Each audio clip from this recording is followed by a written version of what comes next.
Bago tayo magsimula sa bago nating kwento ay hinihiling ko muna sa'yo na ilike ang video na ito bilang pagsuporta, at kung gusto mo naman na magbigay ng mas matinding pagsuporta sa ating channel ay i-click mo lang ang super thanks dyan sa ibaba. Maraming salamat mga Emperor. 3,000 taon na ang nakalilipas, ang tao na unprecedented genius ay isinilang na may malakas na kapangyarihan, at mas naging mataas pa kahit sa kanyang mga kapantay. At ang kanyang kasikatan ay umabot hanggang sa buong mundo, at sa huli ay nagtatag siya ng greatest sect of the atheist continent, na nagngangalang Peerless Sect. At nakalahad sa kasaysayan na matapos niyang iukit ang lahat ng kanyang natutunan sa kanyang buong buhay sa stone tablet, ay umakyat siya sa Empyrean continent bilang ang Heavenly Sovereign God, ang nilalang na dapat galangin ng lahat ng iba pang Diyos. Sa kasamaang palad, matapos siyang mamatay bilang sect leader ng Peerless Sect ay walang kahit sino sa kanyang sect ang may kakayahan na maunawaan at makultivate ang hidden secret na nakalagay sa stone tablet, kaya naman bumagsak na lang sa 9th rate sect ang kanyang itinatag na sect at hindi na nagawang umangat pa ng level. Samantala sa lugar ng Peerless Sect ay nagtipon-tipon ang mga outer disciple para sa gagawing triennial outer disciple assessment ceremony, at pinaliwanag ng kasalukuyang sect leader ng Peerless Sect na ang kanilang rules ay napakasimple lamang, at kailangan lang ilapat ng mga disciple ang kanilang mga kamay sa altar, at kung ang plaque ay magliwanag ay makakapasa na ang kung sino man ang makakagawa nito. Mariin ding sinabi ng sect leader na ang lahat ng hindi makakapasa sa gagawing assessment ay mapapatalsik sa kanilang sect, at nang marinig ito ng mga outer disciple ay nakaramdam sila ng matinding pangamba. Dahil hindi nila inaasahan na ganito pala ang mangyayari kapag hindi sila nakapasa, habang ang ating bida naman nakakabuhay lang muli sa katawan ng isang bata na nagngangalang Jiang Chen ay angkay sa isa lang na hindi nangamba dito at kalmado lang na nakaupo sa sanga ng puno. At namamangha siya dahil hindi lamang siya na reincarnate sa katawan ng kanyang descendants, kundi nakabalik pa siya sa sect na siya mismo ang nagtatag. Kaya naman napapangiti na lang ang ating bida dahil mukhang sinadya ito ng tadhana at binigyan siya ng isa pang pagkakataon upang magsimula muli. At pagkatapos ay mariin niyang binanggit ang 36 main gods, at sinabi na sigurado siya na walang kaalam-alam ang mga ito na mangyayari ang kanyang muling pagkabuhay. Kaya naman sinusumpa ng ating bida na sa sandaling makabalik na siya sa Empyrean continent ay sinisigurado niyang kukulayan niya ang kalangitan ng kulay pula gamit ang mga dugo nila. Sa ginagawa namang panggigigil at paulit-ulit na pagsipa ng ating bida sa nananahimik na puno ay napansin na siya ng ibang mga disciple. At makikita sa ekspresyon nila na hindi nila nagugustuhan na makita si Jiang Chen sa kanilang paningin, at nagsaad ang isa na 3 taon na ang lumipas nang pumasok si Jiang Chen sa kanilang sect, subalit hanggang ngayon ay hindi pa rin ito nagpapakita ng kahit anong improvement, kaya naman sigurado na sila na ngayon na ang huling araw na makikita nila ito sa kanilang sect. Sa kabilang banda naman ay napansin din ng sect leader ang ginagawa ng ating bida kaya naman pagalit niya itong tinawag, at sinabing huwag siyang gumawa ng kalokohan sa ginagawa nilang assessment ceremony. Nagpintig naman ang tenga ng ating bida sa mga sinabi ng sect leader, ngunit gayunpaman sa kabila nun ay pinalampas niya na lang ito dahil kahit papaano ay ito pa rin ang kasalukuyang sect leader ng itinatag niyang sect. At pagkatapos ay naglakad na siya at hindi na lang pinansin pa ang nanggagalaiting sect leader, at nang makalapit na nga ang ating bida ay agad niyang inilapat ang kanyang kamay sa stone tablet, at pagkalapat pa lang niya ng kanyang kamay ay nagkaroon na agad ito ng reaksyon. At maya-maya lang ay bahagya na nga itong nawasak at nagdulot ng paglabas ng malalakas na kidlat sa kalangitan sa di malamang dahilan. At sa kabila ng nangyayaring kaganapan ay nagpatuloy lang si Jiang Chen sa kanyang ginagawa habang mariin niyang sinasabi na wala sa kontinenteng ito ang magagawang makapigil sa kanya. At matapos niya sabihin yun ay kasabay nun ay ang tuluyan ng ang pagkawasak ng stone tablet.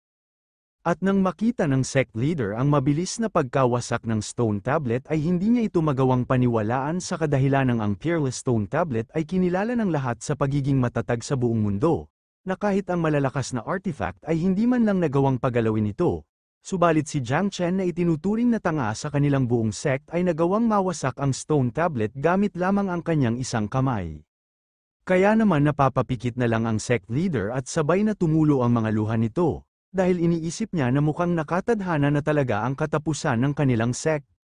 At mas lalo pang ikinalugmok ng sect leader nang marinig niya ang mga disciple na nagpaplano na umalis sa kanilang sect dahil hindi nila inaasahan na napakadali lang na mawasak ang ipinagmamalaking stone tablet ng Peerless sect, at ang gumawa pa nito ay ang ininuturing na tanga sa kanilang sect. Si Jiang Chen na narinig ang mga sinabi ng mga disciple ay nainis sa kanyang narinig. Kaya naman nilingon niya ang mga ito at seryosong sinabi na isa lamang itong ordinaryong bato na maaari niyang maging kabete sa kanyang banyo. Napatigil naman ang ating bida nang may isang matabang disciple ang tumawag sa kanyang boss at sinabi na nalalagay ngayon si Jiang Chen sa malaking problema. At nang nilingon nito ng ating bida ay dinescribe niya ang imahe nito na matabang lalaki na may peklat sa muka. At pagkatapos ay nakilala niya na ito bilang nag-iisang kaibigan ng katawan ng disciple na kanyang nasa nibon na nagngangalang Jiang Lu. At nang sinuri niya ang katawan nito ay bahagya siyang namangha dahil kahit papaano ay ang constitution ni Jiang Lu ay isang espesyal. At matapos yun ay sinabi niya na kumalma lang ito dahil wala namang dapat ipag-alala. Naputol naman ang pag-uusap ni Jiang Chen at Jiang Lu nang magsaad ang sect leader sa kanila na maaari na silang pumasok sa 9 gates at magpatuloy sa assessment ceremony. Ngunit hindi naman ito sinang-ayunan ng ating bida dahil sila na lang dalawa ang natitirang outer disciple kaya bakit kailangan pa magpatuloy sa isa pang assessment ceremony. Pagalit naman na tumugon ang sect leader na ito ang rules ng kanilang Peerless sect, kaya kung ayaw sumunod ni Jiang Chen ay maaari na siyang umalis sa kanilang sect. Dagdag pa ng sect leader na kailangan ni Jiang Chen na magawang makuha ang pagkilala ng wills of the 9 deities upang kilalanin na siya bilang isang inner disciple ng Peerless sect. Wala naman ang nagawa ang ating bida kundi sumunod sa sect leader, ngunit gayunpaman ay bago pa siya umalis ay nagbanta siya na sana ay hindi ito pagsisihan ng sect leader sa huli. At sa isip-isip ni Jiang Chen na wala siyang maalala na may ginawa siyang ganitong rules sa kanyang itinatag na sect. Ang sect leader naman na tinitignan ng pagpasok ni Jiang Chen at Jiang Lu sa 9 gates ay nangangamba pa din sa pag-iisip na mukhang ito na talaga ang katapusan ng kanilang Peerless sect.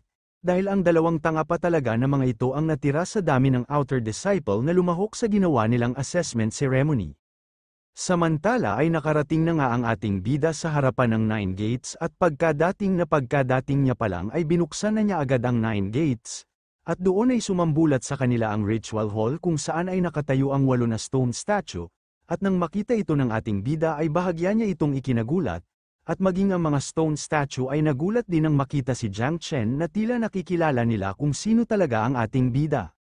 Bigla namang nakaramdam ng inis ang ating bida sa pagkakita niya ng mga stone statue dahil ito pala ang kanyang dating mga disciple, at mas lalo niya pang ikinainis nang maalala niya nang binigyan siya ng mga ito ng katawa-tawa na nickname noon sa Empyrean Continent, at hindi niya man lang nagawang parusahan ang mga ito. Kaya naman kinuha itong pagkakataon ng ating bida upang makapaghiganti sa mga ito kahit papaano, at agad-agad na winasak isa-isa ang mga stone statue ng kanyang 8 disciple. At nang isusunod niya na dapat ang isa pang stone statue ay nagulat siya nang hindi niya ito nagawang wasakin, at ang malala pa ay hindi man lang ito nagkaroon ng kahit maliit na gasgas at tila iniinis pa siya nito sa nangyari. At sa nangyaring pang-iinis ng isa niyang disciple ay mas lalo nang nagalit ang ating bida. Kaya naman nang makita ito ng kanyang mga disciple ay nakaramdam na ang mga ito ng labis na takot sa kanilang buong katawan, at naluluha na lang sa sasapitin nila sa matinding galit ng ating bida. Kaya naman dahil sa labis na takot ng mga natirang mga disciple ay sila na ang nagkusa na wasakin ang kanilang sariling stone statue at matapos yun ay nagkaroon ng reaksyon ang lahat ng nawasak na 8 stone statue. Subalit imbis na matuwa ang ating bida ay mas nainis pa siya dahil nais niya na siya mismo ang gumawa nito upang makapaghiganti sa mga ito kahit papaano. Sa kabilang banda naman ay hindi na nakatiis pa ang sect leader na makita ang magiging resulta dahil batid na niya na hindi magagawa ni Jiang Chen na makapasa sa pagkilala ng stone statue na kinikilala nila bilang mga Diyos, kaya naman pumasok na ito habang nagsasaad ng mga pang-iinsultong salita kay Jiang Chen. Subalit pagpasok nito ay nanlaki na lang ang mga mata ng hangal na sect leader nang makita niya ang ginawang pagwasak ni Jiang Chen sa mga stone statue na kinikilala nila bilang mga Diyos, kaya naman nagngit-ngit na ito sa matinding galit habang tinatanong ang ating bida kung ano ang ginawa nito. Ngunit hindi na hinintay pa ng sect leader ang sagot ni Jiang Chen at agad na itong sinugod habang nanlilisik ang mga mata. Subalit hindi naman nangamba ang ating bida at hindi na ito binigyan pansin at sa halip ay hiningan niya ng paliwanag ang kanyang 8 disciple kung ano ang ginagawa ng mga ito sa lugar na ito, Dagdag niya pa na alam niya na ang remnants ng mga whales na mga ito ay nandito pa rin hanggang ngayon. Kaya naman inutusan niya ang kanyang 8 disciple na resolbahin nila ang problemang ito dahil kung hindi ay paparusahan niya ang mga ito sa sandaling makabalik na siya sa Empyrean continent. Dahil naman sa pagbabanta ng ating bida sa kanyang 8 disciple ay hindi na nagpaligoy-ligoy pa ang mga ito at mabilis na sinunod ang kanilang master, at agad-agad na lumapit patungo sa ating bida. At nang tuluyan nagang makalapit ang mga ito kay Jiang Chen ay nagdulot ito ng paglutang ng ating bida sa ere. Bukod pa doon ay may lumabas na mga gintong enerhiya na nag-anyong letra sa itaas ng ating bida na nag-uutos na ibigay kay Jiang Chen ang titulo na pagiging isang saint ng kanilang sect at ituring ito bilang master ng Peerless Sect. At nang makita ito ng mga hangal ay nagulantang sila dahil ito ay ang divine providence na lumalabas lang kapag kinilala ng mga Diyos ang isang disciple. Kaya naman napagtanto na ng mga hangal na nagawang makuha ng ating bida ang pagkilala ng mga tinuturing nilang mga Diyos. Maging si Jiang Lu ay nagulantang din nang makita ang nangyayaring kaganapan kay Jiang Chen, kaya naman masaya niyang tinanong ang kanyang bossing kung kailan pa ito naging ganito kahanga-hanga. Hindi naman na ito sinagot ng ating bida bagkus ay unti-unti na siyang bumababa sa kanyang pagkalutang sa ere. At habang nangyayari yun ay nagmamatigas pa rin ang sect leader at sa halip na sundin ang utos ng stone statue na itinuturing nilang Diyos ay ininsulto pa nito si Jiang Chen, at nagsaad na isa lamang hamak na mortal si Jiang Chen at walang matatag na cultivation. Kaya naman ang divine providence ay hindi nararapat sa ating bida at para sa kanya ay siya lamang ang nararapat na makatanggap nito. At nang marinig naman ng ating bida ang matinding pangiinsulto ng sect leader ay labis na nagpintig ang kanyang tenga dahil sa kakapalan ng mukha nito. Ngunit gayunpaman ay tinanong na lang niya ang hangal na sect leader na kung ganun pala ay anong level ba ng cultivation ang kailangan niyang maabot upang kilalanin rin siya nito tulad ng pagkilala sa kanya ng mga stone statue. Sa tanong naman ni Jiang Chen ay agad na tumugon ang sect leader na sa edad ng ating bida ay kailangan niya na mabuksan man lang ang 3 sa 9 na spirit pulse. Sa naging tugon naman ng sect leader ay mas lalong nainis ang ating bida dahil mukhang minamaliit talaga siya ng sect leader sa kadahilanang para sa kanya ay masyadong mababa ang 3 spirit pulse, kaya naman mariin niyang sinabi na madali lamang para sa kanya ito at kahit pa ang buong 9 spirit pulse ay mabilis lamang niyang makakayanang mabuksan. Napatigil naman ang sect leader sa mga sinabi ni Jiang Chen at maging ang kanyang mga kasamang disciple ay ganun din ang naging reaksyon. At maya-maya lang ay sabay-sabay na nagtawanan ng malakas ang mga hangal na ito at pare-pareho na nagsaad ng pang-iinsultong salita sa ating bida. Ngunit gayunpaman ay nginisian lang sila ng ating bida, at pagkatapos ay nagsimula na siya sa kanyang gagawing pagbukas ng kanyang spirit pulse, at bilang panimula ay nagpakawala si Jiang Chen ng nagngangalit na enerhiyang kidlat, habang seryosong sinasabi na anong lakas ng loob ng mga ito na hamak lamang na kanyang mga descendants na mga has na maliitin siya bilang kanilang ancestor.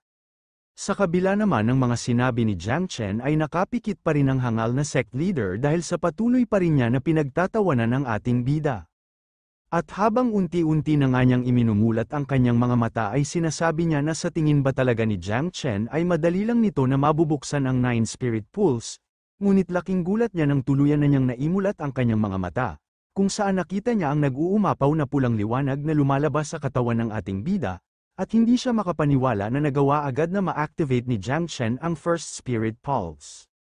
Ipinaliwanag naman na ang cultivation level sa Atheist continent ay hinahati sa 4 na tiers, at ang 4 na ito ay ang spirit, body, conception at origin. At ang bawat cultivation level naman ay hinahati sa 3 stage, at ito ay ang greater, intermediate at lesser. Ibinalik naman ng eksena sa ating bida na mayabang na nagsasaad na ang Peerless Sect ay talagang sinakluban ng lubos-lubos na biyaya. Dahil siya ay madali lang nakapagbukas ng spirit pulse, at sabay na sinabi sa mga hangal na hindi nila kailangan na magulantang na parang isang batang babae. Dagdag niya pa na gayunpaman ay hindi niya na kailangan pa na intindihin ang mga pangmamaliit at pangbabastos ng mga ito sa kanya. Dahil kahit papaano ay siya pa rin ang nagtatag ng sect na ito kaya naman pagkatapos nito ay didisiplinahin niya na lang ng matindi ang mga hangal na disciple ng kanyang Peerless Sect. Sa kabilang banda naman ay hindi makapaniwala ang mga hangal na ito sa mga kakaibang ginagawa ni Jiang Chen. At mas lalo pa nilang ikinagulantang nang makapag-breakthrough na naman ang ating bida sa loob lamang ng 2 minuto. At maya-maya lang ay naglakihan na lang ang kani-kanilang mga bunganga sa labis-labis na pagkagulat nang makita nila ang mabilis at sunod-sunod na pag-angat ng ating bida ng level, hanggang sa umabot na sa 9 Spirit Pulse. Bukod pa dun ay nagawa pang ang umangat ng ating bida sa Greater Spirit Tier Martial Artist sa loob lamang ng 5 minuto. Dagdag pa nila na walang kahit sinong martial artist ang magagawang makasabay kay Jiang Chen sa ganitong kabilis na pag-angat ng level. Maging si Jiang Luo ay gulat na gulat rin nang masaksihan niya ang makapanindig balahibong ginawa ng kanyang boss na si Jiang Chen, habang ang sect leader naman na paulit-ulit na minamaliit ang ating bida ay ang pinakagulat na gulat sa ginawa ni Jiang Chen. Samantala ay bumaba na nga ang ating bida sa kanyang pagkakalutang at kasunod nun ay ang pagmulat na niya ng kanyang mata. At matapos nito ay sarkastiko niyang tinanong ang sect leader kung sapat na ba ang kanyang ginawa para sa pagkilala nito sa kanya. Sa tanong ni Jiang Chen ay hindi naman agad nakasagot ang hangal na sect leader sa kadahilanang hanggang ngayon ay hindi pa rin siya makapaniwala sa mga makapanindig balahibong ipinamalas ng ating bida. At maya-maya pa ay natauhan na nga ito at sabay na nagsaad sa lahat na simula ngayong araw ay inaanunsyo niya na si Jiang Chen ay kikilalanin na bilang isang saint ng kanilang sect, at ang susunod na magiging sect leader ng Peerless Sect. At nang marinig naman ito ng mga hangal na disciple na kasama ng sect leader na nang mamaliit rin sa ating bida at may hangarin din na makuha ang titulo bilang saint, ay gumuho na lang ang kanilang mundo at napapatanong na lang na kung paano na sila ngayon. Habang ang ibang mga disciple naman ay buong galang na nagbigay-pugay kay Jiang Chen bilang saint ng kanilang Peerless Sect. Ngunit sa kabila ng nangyayaring pagtanggap sa ating bida bilang saint, ay hindi niya naman ito nagustuhan dahil siya bilang founder at nagtatag ng Peerless Sect ay hindi nais na maging saint lamang. Kaya naman nagsaad si Jiang Chen na hindi niya kailangan ang titulo ng pagiging saint, at sabay na sinabi sa sect leader na ibigay na lang nito sa kanya ang posisyon niya bilang sect leader. Sa mga matinding binitawan naman na salita ng ating bida ay labis na nagalit ang hangal na kasama ng sect leader dahil para sa kanya ay labis-labis na pambabastos ito para sa kanilang sect leader. Maging ang sect leader ay labis na nagpintig ang tenga sa pagiging mayabang ng ating bida kahit nakakaangat pa lang niya sa mababang level bilang martial artist. Napapikit lang naman ang ating bida sa kanyang mga narinig, at kasunod nun ay nagsaad siya na 3,000 taon na ang nakalilipas ang kanilang Peerless Sect ay lubos na naabot ang arts of artifact refinement, pill making, array formations at amulet creation. At matapos niya sabihin yun ay mariin niyang tinanong ang sect leader kung alin sa mga ito ang matagumpay man lang nitong nagawa. At pagkatapos ay biglang naghanda si Jiang Chen palapit patungo sa sect leader, habang sinasabi niya na sa ilalim ng pamumuno nito sa kanilang sect ay masyado nang bumagsak ang Peerless Sect, at ngayon ay nasa 9th grade sect na lang sila. At nang makalapit na nga ang ating bida sa sect leader ay sinasabi niya pa na kahit hanggang ngayon ay hindi pa rin ito nagagawang makaapak sa domain of Dao. Kaya bilang sect leader ay nararapat lang na makaramdam ito ng kahihiyan sa kanyang sarili. Ayon naman sa sect leader na ano naman ang karapatan ni Jiang Chen na isa lamang na spirit tier martial artist na kakabukas lamang ng 9 spirit pulse na pagdudahan ang kanyang pamumuno. Ngunit gayunpaman ay pinalampas na lang ito ng sect leader at nagmungkahi na kung nais talaga ng ating bida na maging sect leader ay bibigyan niya ito ng isang pagkakataon. At nagsaad siya na binibigyan niya si Jiang Chen ng 1 taon at kung magagawa nitong makaabot sa kanyang kasalukuyang level sa loob ng 1 taon, ay malugod siyang bababa sa kanyang posisyon bilang sect leader ng Peerless Sect. Sa ginawa namang pagmumungkahi ng sect leader ay naglakad ang ating bida at nilagpasan lang siya na tila may nais itong puntahan. Habang seryoso niyang sinasabi na hindi niya kailangan ng 1 taon upang makaabot sa level nito, dahil ang 3 buwan lamang ay sapat na para sa kanya. At pagkatapos sabihin ito ni Jiang Chen ay nagmungkahi rin siya na kung hindi niya maaabot ang domain of Dao sa loob ng 3 buwan, ay hahayaan niya ang sect leader na gawin ang nais nitong gawin sa kanya. Subalit sa loob ng 3 buwan na palugit ay walang kahit sino ang maaaring manggulo sa kanyang mga ninanais na gawin. Matapos nun ay nagtungo ang ating bida sa isang silid na may malaking gintong tarangkahan, at nang makita ito ng mga disciple ay laking gulat nila dahil ito pala ay ang Great Hall na ang sect leader lamang ang maaaring pumasok. Kaya naman nakaramdam ng matinding galit ang sect leader nang makita niya rin kung saan pumunta si Jiang Chen, at nagsaad siya na anong lakas ng loob ng hamak lamang na spirit tier martial artist na mangahas na magsalita tungkol sa domain of Dao, Dagdag niya pa na kung nais ng mamatay ng ating bida ay hahayaan niyang tuparin nito ang kanyang kahilingan. Sa kabilang banda naman ay namamangha si Jiang Lu sa pagiging matapang at matatag ni Jiang Chen, kaya naman napapatanong na lang siya sa kanyang sarili na kung may karapatan pa ba siya ngayon na manatili sa tabi ng ating bida. Dito na muna matatapos ang ating episode, at kung gusto mong subaybayan ang ating kwento ay mag-subscribe ka na at pindutin ang notification bell, para updated ka sa pag-upload natin everyday. Maraming salamat mga Emperor!